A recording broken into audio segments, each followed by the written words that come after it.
பெரியார் என்ன சொல்றாருன்னா, திருமணம் என்பது அது நாள் வரை அக்கினி வளர்க்க வேண்டும், மந்திரம் ஓத வேண்டும், சுற்றி வர வேண்டும், மாலை மாற்ற வேண்டும், மங்களநாணம் நிற்க வேண்டும் என்றெல்லாம் இருந்ததல்லவா. அந்த சட்டம் முன்வரைவு என்ன சொல்கிறது என்றால், வழக்கறிஞர்கள் நீங்கள் நடத்துகிறீர்கள், அந்த முன்வரைவு சொல்கிறது இந்த சம்பிரதாயங்கள் எல்லாம் இனி தேவையில்லை. இந்து மேரேஜஸ் ஆக்டில் ஒரு திருத்தம் வருகிறது. இனிமேல் மாலை அணிவித்தாலோ மங்களநாணம் அணிவித்தாலோ போதும், garlanding and tying of தாலி will amount to be a marriage. இது தருகிறது.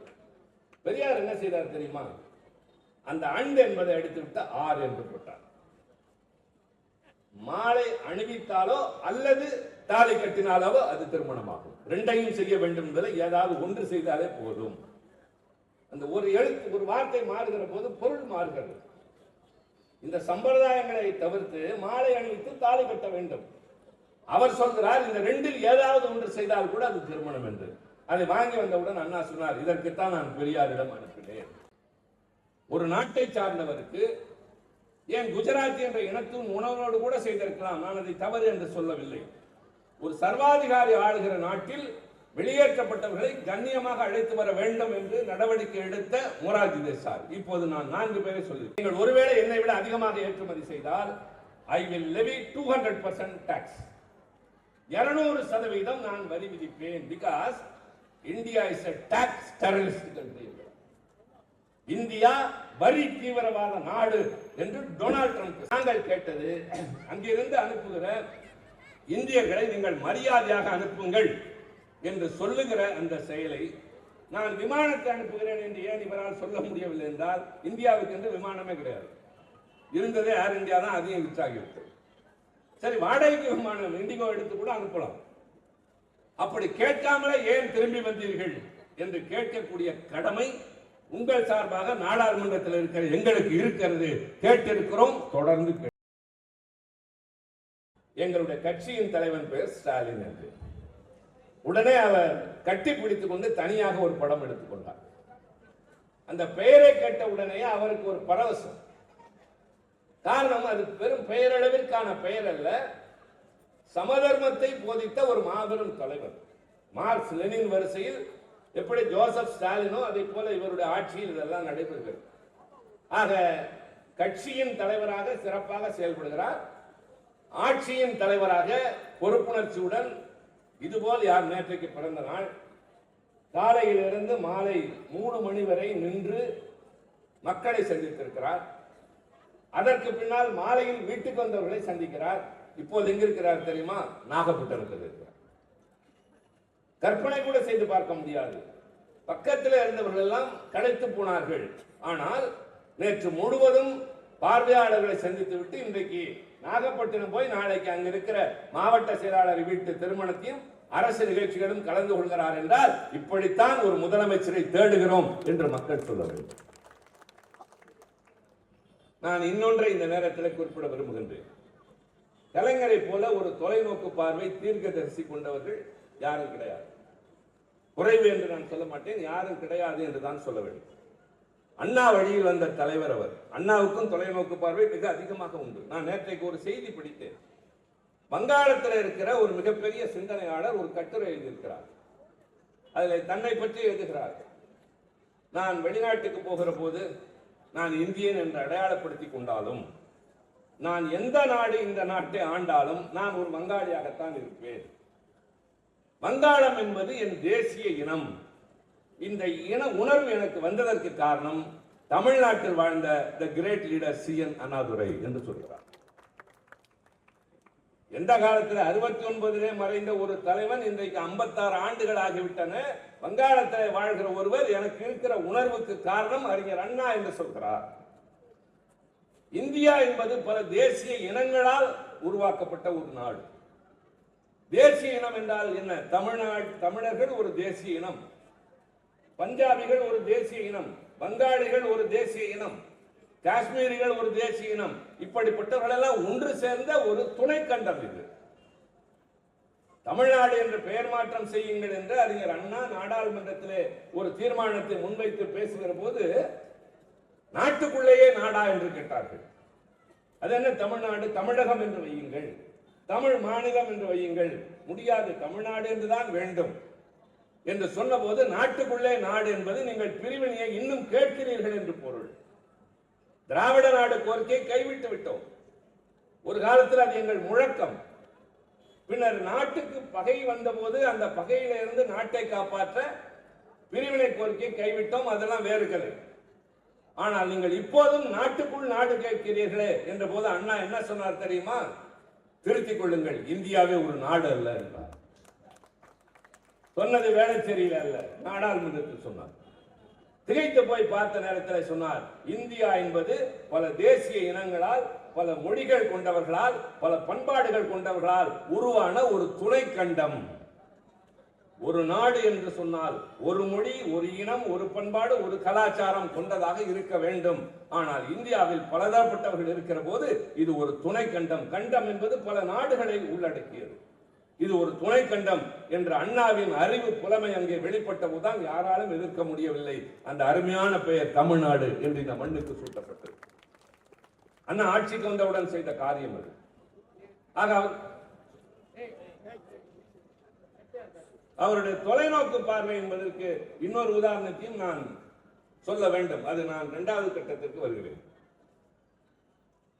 மாநில சுயாட்சி தீர்மானம் இப்போது நம்முடைய முதல்வர் முழங்குகிறார். நேற்றைக்கு கூட உறுதிமொழி எடுத்திருக்கிறார். மாநில உரிமைகளை விட்டு தர மாட்டோம். இப்போது கூட தம்பி பிடித்திருப்பார். அந்த உறுதிமொழியை மீண்டும் மீண்டும் மக்களிடம் சொல்ல சொல்லி மனதிலே பதிய வைக்கிறோம். மாநில உரிமைகளை விட்டு தர மாட்டோம். மாநில சுயாட்சி என்பது எங்கள் உயிர் கொள்கை. அண்ணா கடைசியாக மறைவதற்கு முன்னால் ஒரு கடிதம் எழுதினார், தம்பிக்கு என்று அவர் எழுதுவது வழக்கம். அந்த தம்பிக்கு மடல் மூலமாக அறிவு பெற்றவர்கள் ஆயிரக்கணக்கானோர் இந்த நாட்டில். அந்த பத்திரிகை, அந்த கடிதம் தாங்கிய பத்திரிகை எப்போது வரும் என்று இளைஞர்கள் ரயில் அடியிலே காத்திருந்த காலம் ஒன்று உண்டு. இப்போதும் கூட நான் இளைஞர்களுக்கு சொல்லுவேன், அண்ணாவின் கடிதங்கள் என்ற தொகுப்பே இருக்கிறது, தயவு செய்து வாங்கி அதையெல்லாம் படியுங்கள். எல்லாவற்றையும் ஆராய்ந்து எழுதியிருப்பார். ஒரு காலத்திலே அமெரிக்க நாட்டை ஒரு கருப்பர் ஆளப் போகிறார் என்பதை அண்ணா அன்றைக்கே எழுதியிருக்கிறார். 1966 எழுதியிருக்கிறார். அப்போதெல்லாம் சாத்தியமே இல்லை. கருப்பர்கள் என்பவர்கள் ஒரு இனமாக கூட கருதப்படவில்லை, ஏன் மனிதனாக கூட கருதப்படவில்லை. அப்படிப்பட்ட அண்ணா கடைசியாக ஒரு கடிதம் எழுதுகிறார். அது கடைசி கடிதமாக மாறிவிட்டது. உடல்நலம் கொண்டு இருக்கிற போது என்ன எழுதுகிறார்? தம்பி, உனக்கும் எனக்கு ஒரு உறவு உண்டு. நான் தொடர்ந்து உனக்கு கடிதங்கள் மூலமாக உன்னோடு நான் தொடர்பிலே இருந்தேன், நீயும் என்னோடு தொடர்பில் இருந்தாய். இந்த ஆட்சிக்கு முதலமைச்சர் பொறுப்புக்கு வந்ததிலிருந்து அந்த பாலம் துண்டிக்கப்பட்டு விட்டது. எனக்கு ரொம்ப கவலையாக இருக்கிறது. ஆனால் இப்போது உனக்கு இந்த பொங்கல் மலரின் மூலம் எழுதுகிறேன் என்று எழுதிவிட்டு அண்ணா சொல்கிறார். நன்றாகவே ஆங்கிலத்திலும் எழுதினார், தமிழிலும் எழுதினார். I have never been happy to be the chief minister of a state under a constitution which is in letter federal but in practice mostly centralizing more and more. அதாவது நான் இப்படிப்பட்ட ஒரு மாநில அரசினுடைய முதலமைச்சராக இருப்பதில் கொஞ்சமும் மகிழ்ச்சி அடையவில்லை. நான் எப்பொழுதும் பதவியை தேடி அலைந்தவன் அல்ல. அண்ணா சொல்கிறார், நான் பதவியை தேடி அலைந்தவன் அல்ல. இந்த நாடு கூட்டாட்சி தத்துவம் என்ற பெயரளவில் இருக்கிறதே தவிர அடிப்படையில் ஒன்றிய அரசை மேலும் மேலும் பலப்படுத்துகிறது என்று எழுதிவிட்டு மாநிலங்களுக்கான அதிக அதிகாரங்களை பெறுவதற்கு நான் முயற்சி செய்வேன் என்றார். அவரை தொடர்ந்து கலைஞர் முதலமைச்சராகிறார். அண்ணா மறைவுக்கு பின் அவர் கொடுத்த முதல் பேட்டியை டெல்லியில் பத்திரிகையாளர்களை சந்திக்கிற போது, நான் அடுத்து செய்ய போகிற காரியம் மத்திய மாநில அரசின் உறவுகளை ஆராய ஒரு கமிட்டி நியமித்து அதன் அடிப்படையில் நான் எதிர்காலத்தில் உரிமைகளை கோரப்போகிறேன். The first voice in the whole of India கலைஞருடையது. மாநிலங்களுக்கும் மத்தியிலும் இருக்கிற ஆட்சிக்கான அதிகாரங்களை நான் ஆய்வு செய்து அறிக்கை கொண்டு அதன் மூலம் ஒரு முன்னெடுப்பு செய்ய போகிறேன் என்று கலைஞர் சொன்ன ஆண்டு 1969. பின்னர் ராஜமன்னார் என்ற ஓய்வு பெற்ற நீதிபதி தலைமையில் நியமிக்கப்பட்ட ஒரு குழு, லட்சுமணசாமி முதலியார், சந்திரா ரெட்டி இவர்கள் கொண்ட குழு ஒரு அறிக்கை தருகிறது. அந்த அறிக்கையை திமுக செயற்குழு விவாதிக்கிறது. திமுக செயற்குழு விவாதித்ததற்கு பின்னால் அண்ணன் முரசொலி மாறனையும் செடியனையும் கொண்ட குழு மேலும் ஆய்வு செய்கிறது. அது மேலும் பரிந்துரைகளை செய்கிறது. அந்த அடிப்படையில் ஒரு தீர்மானம் சட்டமன்றத்திற்கு வருகிறது. சரி, இதெல்லாம் ஏன் நீங்கள் கட்சிக்குள்ளே தீர்மானித்தீர்கள் என்று கேட்கலாம். ஆட்சி நடத்துவது நாங்கள் தானே. அதனால ஒன்றை முழுமையாக கொண்டு வர வேண்டும் என்கிற போது அது சரியாக இருக்க வேண்டும் என்ற அடிப்படையில் சுயமரியாதை திருமணத்தை சட்டமாக்குகிறார் அண்ணா. சட்டமாக்குவதற்கு முன்னால் அந்த வரைவு மசோதா இருக்கிறதா, சட்டமாக்குவதற்கு முன்னால் அந்த டிராப்ட் மசோதா, டிராப்ட் என்று சொல்வார்கள், அதை பில் என்று சொல்வார்கள். அந்த டிராப்ட் பில் அதை யாருக்கு அனுப்பினார் தெரியுமா? பெரிய பெரிய வழக்கறிஞர்கள் நீதிபதிக்கு அனுப்பவில்லை, பெரியாருக்கு அனுப்பினார். பெரியார் வழக்கறிஞரே இல்லை, அவர் அதிகமாக படித்தவரும் இல்லை. ஆனால் அவருக்கு இதை அனுப்பி, இதுதான் நான் கொண்டு வரப்போகிற சட்டத்தின் முன்வரைவு பாருங்கள் என்றார். பெரியார் பார்த்துவிட்டு இதுல ஒரு திருத்தம் சொல்லலாமான்னு கேட்டார். சொல்லுங்க. போனவரு அண்ணா சார்பா சென்றவர் அவருடைய தளபதி, இன்றைய கட்சியின் தலைவராக இருக்கிற வீரமணி ஐயா. பெரியார் என்ன சொல்றாருன்னா, திருமணம் என்பது அது நாள் வரை அக்கினி வளர்க்க வேண்டும், மந்திரம் ஓத வேண்டும், சுற்றி வர வேண்டும், மாலை மாற்ற வேண்டும், மங்களநாணம் நிற்க வேண்டும் என்றெல்லாம் இருந்ததல்லவா. அந்த சட்டம் முன்வரைவு என்ன சொல்கிறது என்றால், வழக்கறிஞர்கள் நீங்கள் நடத்துகிறீர்கள், அந்த முன்வரைவு சொல்கிறது இந்த சம்பிரதாயங்கள் எல்லாம் இனி தேவையில்லை. இந்து மேரேஜஸ் ஆக்டில் ஒரு திருத்தம் வருகிறது. இனிமேல் மாலை அணிவித்தாலோ மங்களநாணம் அணிவித்தாலோ போதும், கார்லண்டிங் அண்ட் டையிங் ஆஃப் தாலி will amount to be a marriage. இது தருகிறது. பெரியார் என்ன செய்தார் தெரியுமா? அந்த அண்ட் என்பதை எடுத்துவிட்டு ஆர் என்று போட்டார். மாலை அணிவித்தாலோ அல்லது தாலி கட்டினாலோ அது திருமணமாகும். ரெண்டையும் செய்ய வேண்டும் என்பதை ஏதாவது ஒன்று செய்தாலே போதும். அந்த ஒரு எழுத்து, ஒரு வார்த்தை மாறுகிற போது பொருள் மாறுகிறது.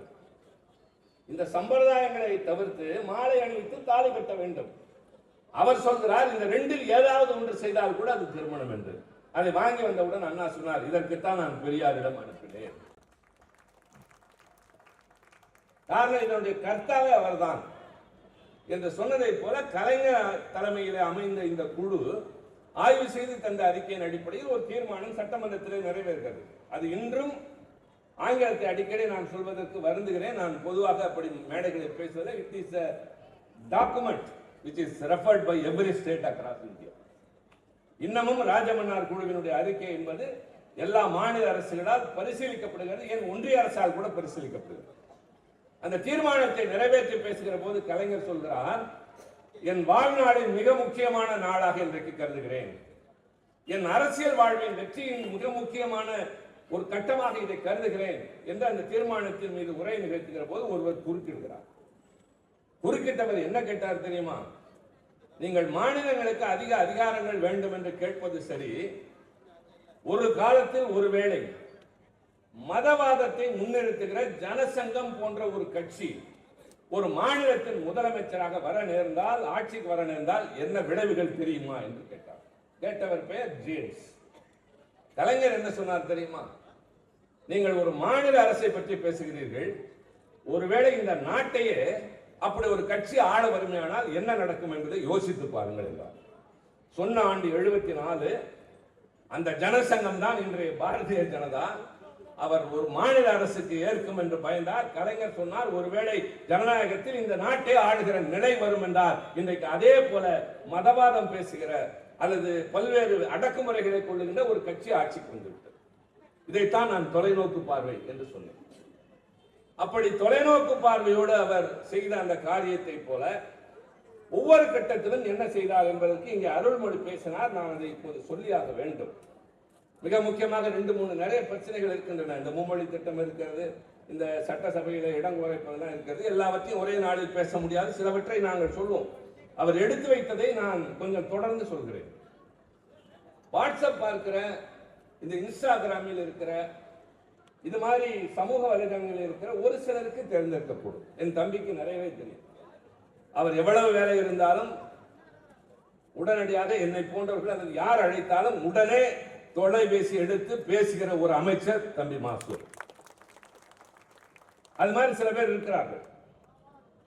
சில அமைச்சர்கள் உடனே எந்த நேரத்தில் அழைத்தாலும் பேசலாம். அது நமக்கு அமைச்சராக இருந்தாலும் பரவாயில்லை, நான் அழைக்கிறேன், நான் நாடாளுமன்ற உறுப்பினர், அவரை விட மூத்த அண்ணன், இவர் இளைஞர் இருக்கும்போது நான் மாநில துணை, அதெல்லாம் அல்ல.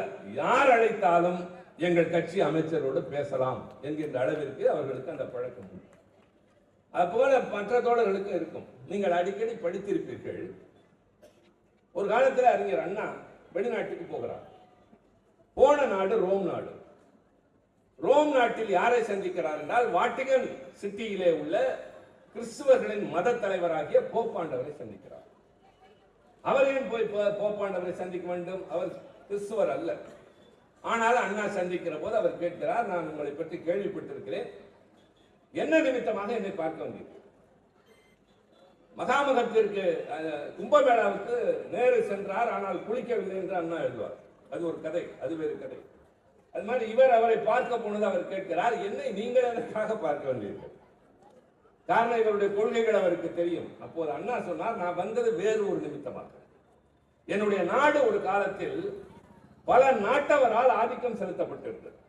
ஒரு பகுதி பிரிட்டிஷாரால், ஒரு பகுதி பிரெஞ்சுக்காரர்களால், ஒரு பகுதி டச்சுக்காரர்களால், ஒரு பகுதி போர்ச்சுகீசியர்களால். அப்படி போர்ச்சுகீசியர்களால் ஆளப்பட்ட கோவா என்ற ஒரு பகுதியில் அரசாங்கத்தை எதிர்த்து போராடிய ஒரு இளைஞனை அந்த அரசாங்கம் கைது செய்து தங்கள் நாட்டு சிறையிலே வைத்து விட்டது. நாடு விடுதலையாகிவிட்டது. 2 நாடுகளும் நேச நாடுகளாகிவிட்டன. ஆனால் அவன் இன்னும் விடுதலையாகவில்லை. வேறு யாரும் இதை செய்ய முடியாது. நீங்கள் தான் உங்கள் செல்வாக்கை பயன்படுத்தி அந்த ரானடே என்ற இளைஞனை விடுதலை செய்ய வேண்டும் என்று அண்ணா கோரிக்கை வைத்தார். அவர் மகிழ்ந்து போய் சொல்கிறார், அங்கிருந்து வந்து தனக்காக எதையும் கேட்காமல் தன் கட்சிக்கு கேட்கவில்லை, ஆனால் ஏதோ ஒரு மாநிலத்தில் ஒருவன் சிறைப்பட்டு இருக்கிறான் என்று விடுதலை தேடி வந்த உங்களை நான் பாராட்டுகிறேன் என்று சொல்லி போப்பாண்டவர் அனுப்பிவிட்டு தன் செல்வாக்கை பயன்படுத்துகிறார். ரானடே விடுதலை ஆகிறான். வந்தவன் அண்ணாவுக்கு நன்றி சொல்ல வருகிறான். வந்தது பார்க்க முடிந்த இடம் கடற்கரையில் அண்ணா துயில்கின்ற இடத்தில். வருகிற போது அண்ணா உயிரோடு இல்லை. 2வது நிகழ்ச்சி 1999 கலைஞர் முதலமைச்சராக சிங்கப்பூர் போகிறார். சிங்கப்பூரிலே செல்வது முதலீடுகளை ஈர்ப்பதற்காக. அப்படி செல்கிறவர் பல அமைப்புகளோடு பேசுகிறவர் பிரதமரை சந்திக்கிறார். பிரதமரை சந்திக்கிற போது என்ன சொன்னார் தெரியுமா? நான் வந்த வேலை ஒன்று, ஆனால் உங்களிடம் ஒரு கோரிக்கை. என்ன கோரிக்கை? எங்கள் நாட்டிலே இருந்து இளைஞர்கள் பல பேர் அங்கு வாழ்ந்து பெறுவதை விட இங்கே அதிகம் சம்பாதிக்கலாம் என்று நம்பி வீட்டில் இருக்கிற பெரியவர்களுடைய நகைகளை எல்லாம் விற்றுவிட்டு நலபுலன்களை எல்லாம் அடகு வைத்து விட்டு சில ஏஜென்ட்டுகள் மூலம் இங்கே வருகிறார்கள். ஆனால் அதில் சில பேர் ஏமாற்றக்காரர்களாக மாறிய காரணத்தினால் சொன்ன வேலையும் கிடைப்பதில்லை, கிடைத்த வேலைகளும் ஒழுங்காக சம்பளம் இல்லை. நாதியற்று சிங்கப்பூர் வீதிகளிலே பல இளைஞர்கள் என் மாநிலத்தை சார்ந்தவர்கள் அழைகிறார்கள். எனவே தயவு செய்து அவர்களை எல்லாம் வாழ வைப்பதற்கு நீங்கள் ஒரு நல்ல திட்டத்தை வகுத்து காப்பாற்றுங்கள் என்ற கோரிக்கையினை கலைஞர் வைத்து விட்டு வருகிறார். அண்ணா கேட்டது ரானடே விடுதலை. கலைஞர் கேட்டது அங்கே வஞ்சிக்கப்பட்டு வீதியில் அடைகின்ற தமிழ் இளைஞர்களுக்கு வாழ்வு கேட்டு. அருள்மொழி சொல்லிவிட்டு போனது, உக்ரைனிலே மாணவர்கள் பாதிக்கப்பட்ட போது நம்முடைய முதலமைச்சர் நான் விமானங்களை அனுப்புவா என்று கேட்டார் என்று சொன்னார் அல்லவா? அப்படி அனுப்பப்பட்ட அந்த குழுவின் தலைவராக என்னையும் என்னோடு 2 நாடாளுமன்ற உறுப்பினர்களையும் ஒரு அமைச்சரையும் 4 IAS அதிகாரிகளையும் நம்முடைய கழக தலைவர் அனுப்பினார். நேராக சென்று வெளியுறவுத்துறை அமைச்சரை பார்த்து அவர்களிடம் சொல்லாமல் போக முடியாது. இப்போது கூட நான் வெளிநாடு செல்ல வேண்டும் என்றால் நான் பல கிளியரன்ஸ் வாங்கியாக வேண்டும். வெளியுறவுத்துறையிடம் சொல்ல வேண்டும், ஹோம் மினிஸ்டரிடம் வாங்கியாக வேண்டும். அது எங்களுக்குள்ள நியதி. அதுவும் ஒரு குழு நாங்கள் அங்கே உக்ரைனுக்கு செல்லுகிறோம், அதுவும் இந்த இக்கட்டான நேரத்தில் போர் மேகம் சூழ்ந்திருக்கிறது என்கிற போது சந்திக்க வேண்டும். அவரிடம் சென்ற போது நாங்களே நடவடிக்கை எடுக்கிறோமே என்றார். என்ன நடவடிக்கை எடுக்கிறீர்கள்? நீங்கள் அங்கிருந்து அழைத்தவர்கள் வருவதில் 2 பேர் கூட தமிழ்நாட்டை சார்ந்தவர்கள் இல்லை. ஒரு விமானம் நிறைய ஆட்களை கூட்டியவர்கள் 2 மாணவர்கள் கூட தமிழ்நாட்டை சார்ந்தவர்கள் இல்லை. எனவே எங்கள் தலைவர் தேவையான பணமெல்லாம் தருவதாக சொல்லியிருக்கிறார். விமானம் வாடகைக்கு எடுப்பதற்கோ அங்கு தேவையான செலவுகளை மேற்கொள்வதற்கோ அவர்களுக்கு உடனடியாக நிவாரணம் தருவதற்கோ எவ்வளவு வேண்டுமானாலும் தருகிறேன் என்று சொல்லி உடன் எங்களோட IAS அதிகாரிகள் அனுப்பியிருக்கிறார். எங்களை அனுமதிங்கள் என்று. ரொம்ப பிடிவாதமாக இல்லை, நான் உறுதியாக நின்று பேசுகிறேன், அனுமதி தாருங்கள் என்று. ஒரு 2 நாள் அவகாசம் தாருங்கள் என்றார். நான் 1 நாள் காத்திருக்கிறேன் என்று. மறுநாள் இரவு வந்த விமானத்தில் 200 பேர் தமிழ் மாணவர்கள் வந்து இறங்கினார். அவர் என்ன செய்ய நேர்ந்தது என்றால், ஒரு மாநிலத்தின் முதலமைச்சர் எடுத்த வேகமான முடிவு அதை நடைமுறைப்படுத்த என்னை போன்றவர்களோடு சில பேர் ஒரு குழுவினர் வந்து இப்படி உத்வேகமாக நிற்கிறார்களே, இனி இந்த வேலையை செய்யாமல் இருந்தால் பழி வரும் என்ற பொறுப்புணர்ச்சியோடு வெளியுறவுத்துறை அமைச்சர் ஈடுபட்டார். வரிசையாக மாணவர்கள் வர ஆரம்பித்தார்கள்.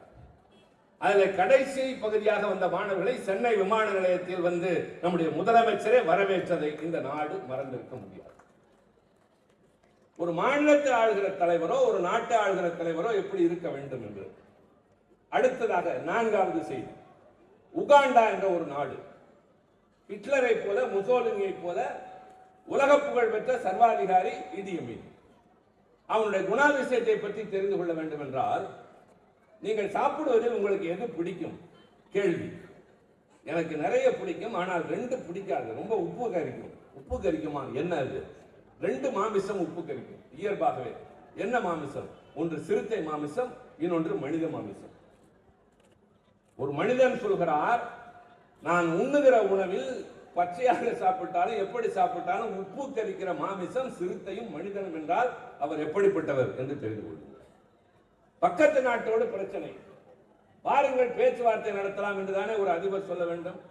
இவர் சொல்கிறார் அவரிடம், நான் ஒரு கையை கட்டிக்கொண்டு மேடையில் இருக்கிறேன், நீ 2 கையோடும் வா, சண்டை போட்டு பார்ப்போம், ஜெயிப்பவர்கள் பக்கம் தீர்ப்பவர். இப்படி ஒரு அறிவாளி உகாண்டாவை ஆண்ட காலம் ஒன்று உண்டு.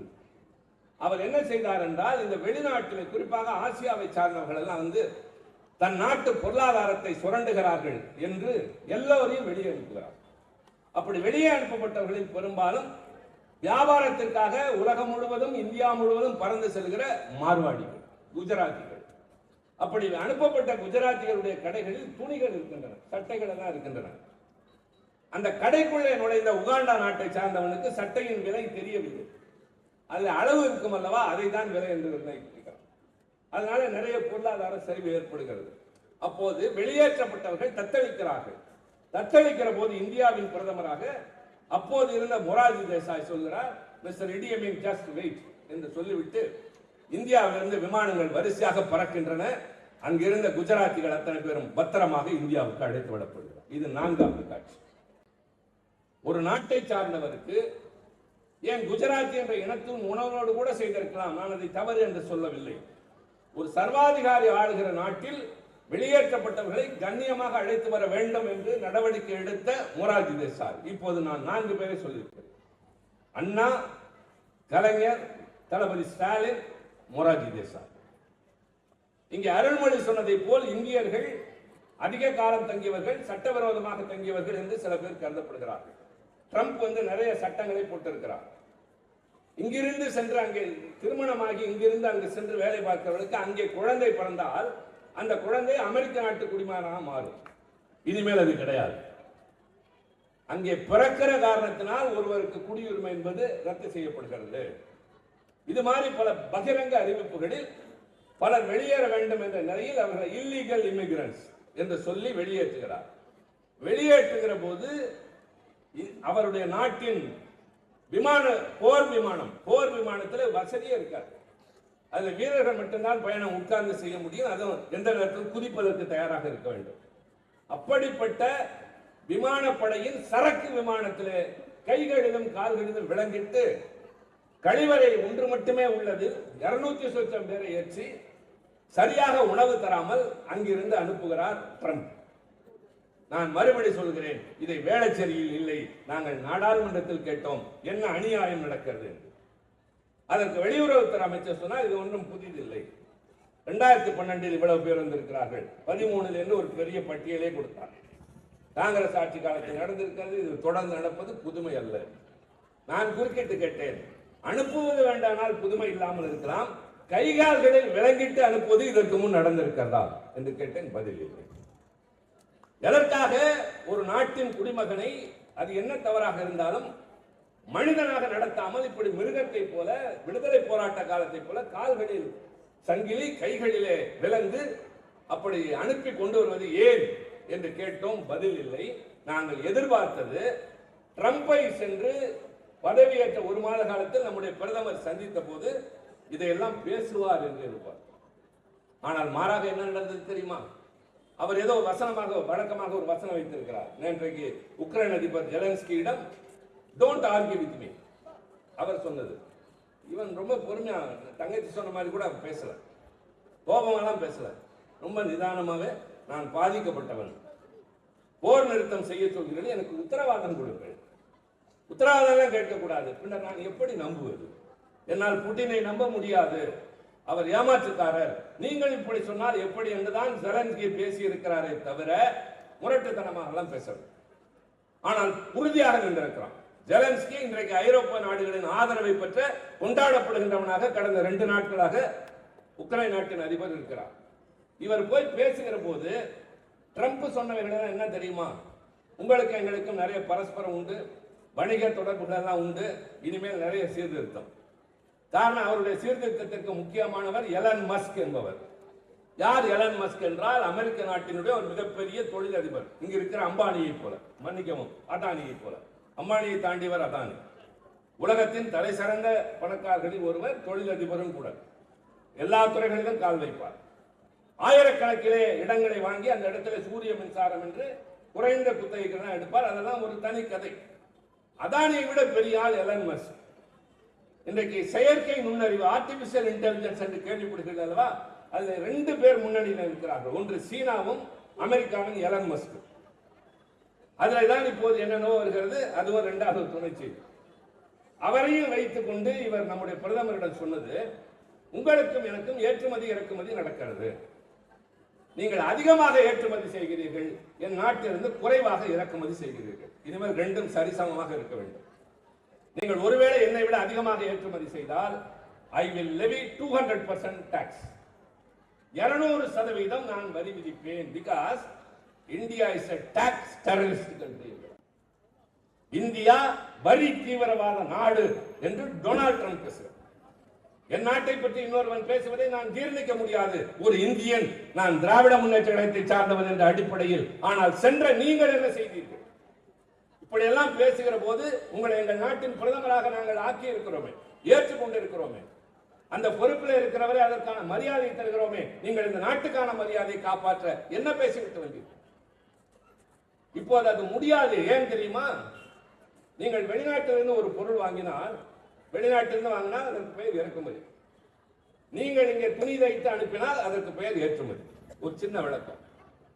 இதெல்லாம் சொல்ல வேண்டியிருக்கு. ஏன் சொல்ல வேண்டியிருக்கு? நீங்கள் எல்லாம் வரி தருகிறீர்கள் என்றால் இங்கே நிற்பவர்கள் சொல்வார்கள், நாங்களாம் வரி தர்றது. நீங்க வரி என்பது வருமான வரி என்று நினைப்பீர்கள். இல்லை. கடைக்கு போய் ஒரு டீ குடிக்கிறீர்கள் அல்லவா, அதுல இருக்கிற சர்க்கரை வரி, அதுல இருக்கிற டீ தூள் வரி, அதுல இருக்கிற பால் வரி, இந்த 3ஐயும் போட்ட கிளாஸ் இருக்கு, அதுக்கும் வரி. ஒவ்வொன்றுக்கும் ஒரு டீ கடை வைத்திருக்கிற தோழர், இந்த மைக் செட் வைத்திருக்கிறவர், ஒரு ஆட்டோ ரிக்ஷா ஓட்டுகிறவர், ஒரு ஏழை தாய், எல்லோரும் வாங்குகிற ஒவ்வொன்றுக்கும் ஒரு புடவை வாங்கினால் அந்த புடவைக்கு வரி, புடவையில் இருக்கிற நூலுக்கு வரி, நூலுக்கு போட்ட சாயத்திற்கு வரி. இதெல்லாம் தான் ஜிஎஸ்டி. இதெல்லாம் தான் அங்கே போகிறது. ஆனால் இப்போ வெளிநாட்டிலிருந்து ஒரு பொருள் வாங்குகிறோம் என்றால் நீங்கள் திருப்பி பணம் தரணும்ல. எப்படி தரணும்? இந்திய பணமாக தந்தால் வாங்க மாட்டார்கள், டாலர் கணக்கிலே கொடுத்தால் தான் வாங்கிக் கொள்வார்கள். அப்ப என்ன ஆகுதுன்னு கேட்டால், இவ்வளவு நாட்களில் என்ன ஆகியது என்று கேட்டால், ரூபாயின் மதிப்பு வீழ்ந்து கொண்டே போகிறது. புரியலங்க, என்ன வீழ்ச்சி, என்ன வளர்ச்சி அப்படின்னு நீங்க கேட்டால், இதெல்லாம் நாங்க சொன்னோம். பொதுக்கூட்டத்தில் நான் நாடாளுமன்றத்தில் மாதிரி பேசிட்டு போகக்கூடாது. இது மாலை நேரத்து பல்கலைக்கழகம், சாதாரண மக்களுக்கும் பெரிய செய்திகளை தெரிவிக்கின்ற அந்த கடமையை திராவிட முன்னேற்ற கழகம் தான் மேற்கொள்ளும். எப்படி திருப்பி தருவது என்றால், ஒரு டாலருக்கு ஈடான நம்முடைய ரூபாய் ஒரு காலத்தில் எவ்வளவு? நீங்க ஒரு $10 ஒரு பொருள் வாங்குகிறீர்கள் என்று வைத்துக் கொள்ளுங்கள். நீங்கள் 2014 செலுத்தி இருக்க வேண்டிய பணம் வெறும் 610. $10 வாங்கினா 610. இன்றைக்கு எவ்வளவு தெரியுமா? 870. இப்ப பணத்தினுடைய மதிப்பு குறைந்து கொண்டே போகிறது. ஆக பணத்தின் மரியாதை குறைகிற போது உங்கள்கிட்ட பணம் இருக்கும், ஆனால் மரியாதை இருக்காது. கொடுக்கிற காசுக்கு தகுந்த பொருள் கிடைக்காது. ஒரு காலத்தில் ஜெர்மன் நாட்டின் பொருளாதார வீழ்ச்சி என்ன தெரியுமா? அதுக்கு உதாரணம், ஆலைக்கு வேலைக்கு போகிறவன் பை நிறைய பணம் வாங்கி வருவான். அந்த பை நிறைய பணத்திற்கு பை நிறைய பொருட்கள் வாங்க முடியாது. அதற்கு பெயர் தான் பண வீக்கம் என்பது. அது மாதிரி இப்ப டாலர் விலை அதிகரித்து விட்டது, மதிப்பு பண விலை கூடி குறைத்திருக்கு. நான் இன்னொன்று பெண்களுக்கு புரிகிற மாதிரி சொல்றேன். நிர்மலா சீதாராமன் அம்மையார் நிதிநிலை அறிக்கையை 1ஆம் தேதி சமர்ப்பித்தார். நான் எதையுமே பொய் பேசுகிற பழக்கம் அவசியம் இல்லை. அவர் சமர்ப்பித்த நாளின் போது ஒரு பவுன் 1 சவரன் தங்கம் 58,000 ரூபாய். இன்னைக்கு தேதி 2, சரியா 28 நாள் தான் இருக்கு, 29 நாள் ஆயிருக்கு. ஒரு மாசம் கூட 30 நாள் கணக்கு இல்லை. இன்னைக்கு விலை 64,000 ரூபாய். ஒரு மாதத்தில் உங்களுடைய நிதிநிலை அறிக்கையின் தாக்கத்தின் காரணமாக, பாதிப்பின் காரணமாக 1 பவுன் தங்கம் 6,000 ரூபாய் அதிகரித்திருக்கிறது. தங்கம் என்பது என்ன? ஏழை எளியவர்களுக்கெல்லாம் அலங்காரமாக போட்டுக் கொண்டு போவதா? அவசர தேவைக்கு அடகு வைப்பதற்கு. திருமணமாகி அனுப்புகிற போதே சீர்வரிசை தருகிற நேரத்தில் வீட்டில் சிரமம், யாரிடமும் கடன் வாங்காத இதை வைத்துக்கொள் என்பது போல ஒரு பொருள். ஆனால் இனிமேல் நம்முடைய பெண்கள் ஒரு குண்டுமணி தங்கத்திற்கு காதல் ஒரு தோடு அணிய முடியாது, ஒரு மூக்குத்தி அணிய முடியாது, கழுத்தில் ஒரு தங்க நகை அணிய முடியாது என்கிற அளவிற்கு விண்ணை தொட்டு கொண்டே போகிறது நம்முடைய தங்கத்தினுடைய மதிப்பு. அது மாதிரி ட்ரம்ப் சொல்லி இருக்கிறார், நீங்கள் இனிமேல் எங்களுக்கு அதிகமாக ஏற்றுமதி செய்ய முடியாது, என் பொருளை அதிகமாக வாங்கு. அடுத்த வார்த்தை தான் சொல்லியிருக்கிறார், nobody can argue with me. என்னோடு யாரும் விவாதம் செய்ய முடியாது. இதெல்லாம் ஒரு கதை. நாங்கள் கேட்டது, அங்கிருந்து அனுப்புகிற இந்தியர்களை நீங்கள் மரியாதையாக அனுப்புங்கள் என்று சொல்லுகிற அந்த செயலை, நான் விமானத்தை அனுப்புகிறேன் என்று ஏன் இவரால் சொல்ல முடியவில்லை என்றால், இந்தியாவுக்கு என்று விமானமே கிடையாது. இருந்ததே ஏர் இந்தியா தான், அதையும் விற்றாகிவிட்டது. சரி, வாடகைக்கு விமானம் இண்டிகோ எடுத்து கூட அனுப்பலாம். அப்படி கேட்காமலே ஏன் திரும்பி வந்தீர்கள் என்று கேட்கக்கூடிய கடமை உங்கள் சார்பாக நாடாளுமன்றத்தில் இருக்கிற எங்களுக்கு இருக்கிறது. கேட்டிருக்கிறோம், தொடர்ந்து கேட்போம். எங்கள் தலைவர்கள் கடந்த காலத்தில் இதையெல்லாம் செய்திருக்கிறார்கள், நீங்கள் ஏன் செய்யவில்லை? ஆக இப்படி ஆட்சி என்பது இவ்வளவு மோசமாக அங்கே நடைபெற்றுக் கொண்டிருக்கிறது. எங்களை குறை சொல்கிறார்கள். எங்களுடைய ஆட்சியிலே நாங்கள் சொன்னதை போல் மருத்துவத்திற்கும் கல்விக்கும் நிறைய செலவு செய்கிறோம், நீங்கள் செலவு செய்வது இல்லை. இங்கே பண மதிப்பு வீழ்ந்து கொண்டே போயிருக்கிறது. நடுத்தர வர்க்கத்தினர் வாழ முடியாமல் தவிக்கிறார்கள். படித்த இளைஞனுக்கு வேலை இல்லை. யூத் பாப்புலேஷன் என்று சொல்கிற இளைஞர்களின் மக்கள் தொகை உலகத்தில் வேறு எந்த நாட்டிலும் இல்லை. அந்த மக்கள் இளைஞர் சக்தியை பயன்படுத்த வேண்டும் ஒரு நாடு. எப்படி பயன்படுத்த வேண்டும்? கல்வி தர வேண்டும், கல்விக்கேற்ற வேலை தர வேண்டும், வேலைக்கேற்ற சம்பளம் தர வேண்டும், சம்பளத்திற்கு கட்டுப்படியாகிற விலைவாசி வேண்டும், நடமாடுகிற நாட்டில் நிம்மதி வேண்டும். இங்கே ஏதாவது நடக்கிறதா? பிஇ மெக்கானிக்கல் படித்து விட்டு எனக்கு ரேஷன் கடையில் வேலை வாங்கி கொடு என்று ஒரு தோழன் வந்து நிற்கிறான். உன் படிப்புக்கு இதற்கு சம்பந்தம் இருக்கிறதா என்றால், என் குடும்ப நிலை உங்களுக்கு தெரியுமா என்று கேட்கிறான். இதுதான் நிலைமை. பட்டதாரிகள் அதிகரித்துக் கொண்டே போகிறார்கள், ஆனால் அவர்களுக்கான வேலை வாய்ப்பு இல்லை என்று சொன்னால் உங்கள் நிலை என்ன என்று கேட்பீர்கள். தமிழ்நாட்டிலே தான் நாங்கள் வேலை வாய்ப்பை உருவாக்குகிறோம் என்பதை விட வேலைக்கேற்ற தகுதியை கொண்டவனாக இளைஞரை மாற்றுவதற்கு நான் முதல்வன் என்ற திட்டம், that is called as skill development. ஒன்றிய அரசில் அதற்கென்று ஒரு அமைச்சகம் இருக்கிறது, அதற்கென்று பல இலாக்காக்கள் இயங்குகின்றன. ஆனால் இங்கே ஒரு திட்டத்தின் பெயரால் பல லட்சக்கணக்கான இளைஞர்கள் உலகின் எந்த மூலைக்கும் வேலைக்கு செல்வதற்கு தயாராகி விட்டார்கள் என்கிற போது நான் நிமிர்ந்து நிற்கிறேன். எங்கள் ஆட்சியின் காரணமாக ஒரு சிறந்த முதலமைச்சர், இது மாதிரி ஒரு திறமை வாய்ந்த அமைச்சர், எங்களை போல அங்கு சென்று நியாயத்தை பேசுகிற நாடாளுமன்ற உறுப்பினர்கள், இதை கொண்ட கூடாரம் தான் திராவிட முன்னேற்ற கழகம். மக்களிடம் மீண்டும் அதைத்தான் நான் சொல்கிறேன். நாங்கள் கருத்து சொல்லி விளக்கம் சொல்லி உங்கள் ஆதரவை கேட்கிறோம். உங்களை வேறு மாதிரி அந்த இடத்தை கதையெல்லாம் பேசியெல்லாம் ஏமாற்ற விரும்பவில்லை. அதுதான் ஜனநாயகம். உங்கள் மனம் மாறினால் நிலைமை தானாக மாறும். எங்களை விட்டு நீங்கள் விலகாமல் பக்கத்தில் நில்லுங்கள் போதும். இன்றைய கூட்டம் எங்கள் முதலமைச்சரின் கூட்டம், பிறந்த நாள் கூட்டம் என்றாலும் நான் ஓட்டு கேட்க இங்கே வரவில்லை. எங்கள் படை வரிசைக்கு இன்னும் 10 புதிய இளைஞர்கள் இன்று வந்து சேர்ந்தால் அதுதான் கூட்டத்தின் வெற்றி. திராவிட முன்னேற்ற கழகம் தான் எங்களுக்கு சரியான கூடாரம் என்ற உணர்வு இளைஞர்களுக்கு ஏற்பட வேண்டும் என்றால் நாங்கள் சொல்லுகிற கருத்தை தயவு செய்து யோசியுங்கள். நாங்கள் இந்தி வேண்டாம் என்று சொன்னால் திணிக்காது என்று சொல்கிறோம். இந்தி பேசுகிறவனை வெறுக்கிறோமா? இந்தி மொழி பேசுகிறவன் கூடாது, இந்தி மொழி அழிய வேண்டும் என்று சொல்கிறோமா? இந்த தீநகரில் இருக்கிறது தட்சிண இந்தி பிரச்சார சபாவின் தலைமையகம். இந்தி பிரச்சார சபா தென் மாநிலங்களுக்கான தலைமையகம் இருப்பது சென்னையில், ஆந்திராவில் இல்லை, கர்நாடகாவில் இல்லை, மலையாள கேரளாவில் இல்லை, தமிழ்நாட்டில் இருக்கிறது. அந்த தெருவுக்கு பெயரே அதுதான், இந்தி பிரச்சார சபா தெரு. நாங்கள் இந்தியே கூடாது என்று சொல்கிறவர்களாக இருந்தால் அந்த அந்த அந்த சங்கம் இங்கு இருக்குமா? ஆண்டுதோறும் லட்சக்கணக்கிலே பல பேர் பட்டம் பெற்று செல்கிறார். நாங்கள் தடுக்கவில்லையே, விருப்பத்திற்கு படி. ஆனால் நீ மூன்றாவதாக எதை வேண்டுமானாலும் படி என்கிறார்களே. நான் ஒரே ஒரு கேள்வியை கேட்கிறேன், ஒரு செய்தியோடு நான் நிறைவு செய்கிறேன். வடபுலத்தில் இருக்கிற உத்தரப்பிரதேசம், மத்திய பிரதேசம், பீகார் போன்ற மாநிலங்களில் யாராவது இரண்டாவது ஒரு மொழி படிக்கிறானா? பல பேர் அங்கு வருகிறார்கள் நாடாளுமன்றத்திற்கு. என்ன படித்தீர்கள்? நான் PhD, நான் டாக்டரேட், நான் பல்கலைக்கழகத்தில் இருந்தேன். ஆனால் எங்களோடு நெருக்கமாக பேச மாட்டார்கள். என்ன காரணம் தெரியுமா? ஆங்கிலம் தெரியாது, எங்களுக்கு ஹிந்தி தெரியாது. ரெண்டு பேரும் சிரிப்பதோடு சரி. கொஞ்சம் நாங்கள் அறிமுகமானவர்கள் என்ற காரணத்தால் சிவாஜி வணக்கம், வணக்கம் தான், எங்களுக்கு எல்லாம் வணக்கம் தான். தானாக நமஸ்காரம் இருந்தாலும் பதிலுக்கு வணக்கம், அடுத்த முறை பார்க்கிற போது வணக்கம். செக்யூரிட்டி தான் சொல்வது வணக்கம் தான். இப்போ பிரதமர் மோடியே வருவார், எதிர வருகிற போது யாரை பார்த்தாலும் அதான் மரியாதையா பேசுவார், நமஸ்கார் நமஸ்கார் என்பார். என்ன பார்த்தா சிவா வணக்கம் அப்படின்னு சொல்லுவார். என்னை பார்த்து பயான்னு சொல்றதா? அது ஒரு பண்பு, நான் பாராட்டுகிறேன். இப்ப நான் சொல்வது, நீ இந்தி படித்தால் தான் வேலை என்று சொல்கிறீர்களே, ஏற்க முடியாது. இந்தி படித்தால் தான் பதவி உயர்வு என்கிறீர்களே, நான் மறுக்கிறேன். என்ன காரணம்? உங்களுடைய இந்திய மொழி தோன்றியது 300 ஆண்டுகளுக்கு முன்னால். இதெல்லாம் நீங்க கொஞ்சம் தயவு செஞ்சு கேளுங்க, குறிப்பா இளைஞர்களுக்கு கேளுங்க. என் தாய்மொழி எப்போது தோன்றியது? உலகத்தில் எல்லா மொழிகளும் எப்போது தோன்றியது என்று இருக்கின்றன. ஆங்கிலம் தோன்றியது 10வது நூற்றாண்டில், எழுத்து வடிவத்தில் புழக்கத்திற்கு ஆங்கிலம் வந்தது 10வது நூற்றாண்டில். French 8, German 6. இப்படியே போகிற போது மூத்த மொழிகள் என்றால் சீனாவை சொல்லலாம், சமஸ்கிருதத்தை சொல்லலாம், தமிழை சொல்லலாம். ஆனால் சமஸ்கிருதம் பேச்சு மொழி அல்ல. அதை மந்திரம் ஓதுவார்கள், குடும்பத்திற்குள்ள 2 பேர் பேசிக் கொண்டிருக்க மாட்டார்கள். சீனாவினுடைய எழுத்துக்கள் அவர்களுக்கு மட்டும்தான் வரும். ஆனால் எழுத்தால், பேச்சால், இலக்கியத்தால், இலக்கணத்தால் காலங்களை கடந்து 5000 ஆண்டுகளை கடந்து நிற்கிறதும் என் தாய்மொழி தமிழ். மனித குலம் தோன்றி நாகரிகம் பெற ஆரம்பித்தவுடன் கற்காலம் என்று ஒன்று, ஸ்டோன் ஏஜ். கற்களால் ஆயுதம் செய்து மிருகங்களை கொன்று, அதற்கு முன்வரை நகங்களை பயன்படுத்திக் கொண்டிருந்தான். மிருகத்திற்கும் நகம் இருக்கும், இவனுக்கும் நகம் இருக்கும். போரிட்டு வெல்கிறவர்களுக்கு உணவு. மிருகம் என்றால் இவன், அதற்கு உணவு.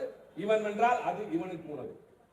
பின்னர் தான் கற்களால் கூர்மையான ஆயுதங்களை கொண்டு செய்ய ஆரம்பித்தான். that is called as stone age. அடுத்து மெட்டல் ஏஜ், அதைத்தான் இரும்பு காலம் என்பார்கள். உலோகங்களை கண்டுபிடித்து அதன் மூலமாக ஆயுதங்களை தயாரிக்கிறது. அதை முதலாக பயன்படுத்தியது தமிழ்நாட்டில் என்று ஆராய்ச்சி சொல்கிறது.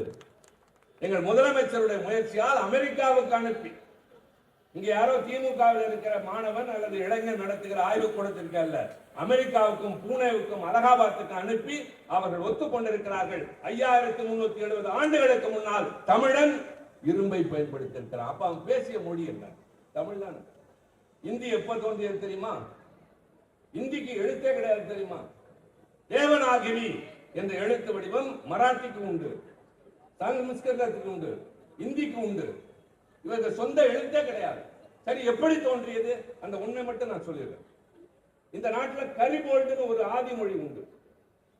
அந்த கரிபோல்ட்ங்கிற மொழியோடு பர்சியர்கள் என்று சொல்கிற பாரசீகர்களின் மொழி இணைந்து உருது உருவாச்சு. இந்த கரிபோல்ட்டோட சேர்ந்து சமஸ்கிருதம் சேர்ந்து இந்தி உருவாச்சு. அது எப்பனா ஒரு 250-300 ஆண்டுகளுக்கு முன்னால். 300 ஆண்டுகளுக்கு முன்னால் நீ உருவாக்கிய ஒரு மொழியை அதை மட்டுமே வைத்து வாழ்க்கை நடத்துகிற சில பேர் கொஞ்சம் அதிகமாக இருக்கிறார்கள் என்பதற்காக என் தாய்மொழி தமிழுக்கு நீ தள்ளிவிட்டு வருகிறாய் என்றால் அதை காப்பாற்ற என் மொழியை உங்களுக்கு தெரிய வேண்டும் என்றால் சங்க இலக்கியம் வேண்டுமா? நேற்று நடந்த செலன்ஸ்கி ட்ரம்பினுடைய அந்த விவாதம் வேண்டுமா? உடனே போனை எடுங்கள், கூகுளை பாருங்கள், கிடைக்கும். உலகம் முழுவதும் எதை கேட்டாலும் தருகிற, இங்கிருந்து நீங்கள் கிளம்பி திருச்சிக்கு வழி வேண்டுமா? கூகுள் சொல்லும். இவ்வளவு பெரிய அந்த கூகுள் அமைப்பின் தலைவன் என் தம்பி சுந்தர் பிச்சை, தமிழ்நாட்டை சார்ந்தவர். ஒரு சின்ன உதாரணம், அவ்வளவுதான். 5000 மைல்கள் சென்று தாக்கக்கூடிய ஏவுகணை இன்றைக்கு இந்தியாவிடம் இருக்கிறது. அந்த ஏவுகணைக்கு முக்கிய இயக்குநராக இருந்தது சங்கரி என்ற ஒரு தமிழ் பெண். சூரியனை ஆய்வு செய்ய ஒரு கோள் போய் இருக்கிறது. அதனுடைய இயக்குனர் செங்கோட்டையை சார்ந்த சுல்தானா என்ற இஸ்லாமிய பெண்மணி, தமிழ் படித்தவர். நிலவின் தென்துருவத்தில் போய் இறங்கிய சந்திராயன் 3 இயக்குனர் விழுப்புரத்தின் வீரமுத்துவேல், திருச்சியை சார்ந்த சங்கரன். நிலவிலே தண்ணீர் இருக்கிறது என்று முதலாக கண்டுபிடித்து வந்த அந்த விண்கலத்தின் இயக்குனர் மயில்சாமி அண்ணாதுரை, தமிழன். இவர்கள் எல்லாம் தமிழ் படித்தார்கள், ஆங்கிலம் படித்தார்கள், ஒருவருக்கும் இந்தியும் தெரியாது, சமஸ்கிருதமும் தெரியாது. மறுபடி சொல்கிறேன், இது வேலைச்சேரில சொல்றேன். In the parliament, at the Rajya Sabha, home minister Amit Shah இருக்கிறப்ப நான் அழகா சொல்லிட்டேன், இவர்கள் எல்லாம் செய்து இந்தியாவிற்கு பெருமை தேடி கொடுத்திருக்கிறார்கள். இந்தியாவிற்கு இன்றைக்கு உலக அளவில் பெருமை. அதன் இயக்குநர்கள் எல்லாம் தமிழர்கள். அதே நேரத்தில் கவனம் வைத்துக் கொள்ளுங்கள், none of these people know neither Hindi nor Sanskrit. None of them know Sanskrit or Hindi. இவர்கள் யாருக்கும் தெரியாது என்று நான் சொன்னபோது சிரித்துக் கொண்டார்கள். ஆக நாங்கள் அது படிக்காமல் வீணாலும் போகவில்லை, நாங்கள் உலகத்தில் உயர்ந்து நிற்கிறோம். நீங்கள் இரண்டாவதாக கூட ஒரு மொழி படிக்காமல் இதை படித்தால் தான் நீ பணம் தருவாய், 2000 கோடி அப்போதான் தருவேன் என்றால் நீ 10 காசு கூட தர வேண்டாம், எங்களால் அரசாங்கம் நடத்த முடியும். இப்போது நாங்கள் நடத்துகிறோமா இல்லையா? எங்களுடைய ஆட்சி எப்படி நடக்கிறது? யாரை வருத்தி நடக்கிறது? ஒரு அரசாங்கம் எப்படி வரி வசூலிக்க வேண்டும் தெரியுமா? மலரில் இருந்து வண்டு தேன் எடுப்பதை போல. மலரில் தேன் வண்டு எடுத்து உட்காரும், பார்த்து கொண்டிருப்போம், ஒண்ணுமே தெரியாது. அது பறந்து போகிற போது வண்டை தேன் எடுத்துக்கொண்டு போயிருக்கும். வலிக்காமல், பிறருக்கு தெரியாமல் எப்படி வண்டு தேனை எடுக்கிறதோ அதை போல ஒரு அரசாங்கம் மக்களிடம் வாங்க வேண்டிய வரிகளை வாங்க வேண்டும். நாங்கள் யாரையும் துன்புறுத்தவும் இல்லை, நாங்கள் தர வேண்டியதெல்லாம் தந்து கொண்டிருக்கிறோம், செய்ய வேண்டியதெல்லாம் செய்கிறோம். மான பிரச்சனை என்று வருகிற போது எங்களை போல போராளி யாரும் இல்லை. அதைத்தான் எங்கள் முதலமைச்சர் செய்கிறார். அண்ணா சொன்னதை சொல்கிறேன், பம்பு சண்டைக்கு போவதில்லை, வந்த சண்டையை விடுவதில்லை, நிமிர்ந்து நிற்கிறார். இப்போது சொல்கிறேன், இவ்வளவு நேரம் பேசினேன், எனக்கு ரயிலுக்கு நேரமாவது, இருந்தாலும் உங்களுடைய இந்த ஆர்வத்தின் காரணமாக இல்லை, என் கடமையின் காரணமாக 1 மணி நேரம் பேசியிருக்கேன். இந்த 1 மணி நேரத்துல நான் யாரையாவது கீழ்த்தரமா பேசணும், எடுத்தறிஞ்சு பேசணும், அவங்கள மாதிரி பெரிய பெரிய வார்த்தைகளால பயன்படுத்தலாம். நான் மோடியை கூட எங்கள் நாட்டின் பிரதமர் என்றுதான் சொன்னேன். காரணம், நான் அண்ணா அறிவாலயத்திலிருந்து வருகிறேன். நான் திராவிட முன்னேற்ற கழகத்தின் பிரதிநிதி, தளபதி ஸ்டாலினின் தூதுவன். இந்த கூட்டத்தில் வந்திருக்கிறவர்கள் எங்கள் பால் தங்கள் ஆதரவை திருப்புவதற்கு தான் இந்த உரை பயன்படுத்த வேண்டுமே தவிர எங்களுடைய உற்சாகத்திற்கு அல்ல. நல்லதை சொல்லி இருக்கிறோம், யோசியுங்கள், எங்கள் பக்கம் நில்லுங்கள். எதிர்காலம் உங்களுடையது, அதற்கு திராவிட முன்னேற்ற கழகம் உத்தரவாதம். நன்றி, வணக்கம்.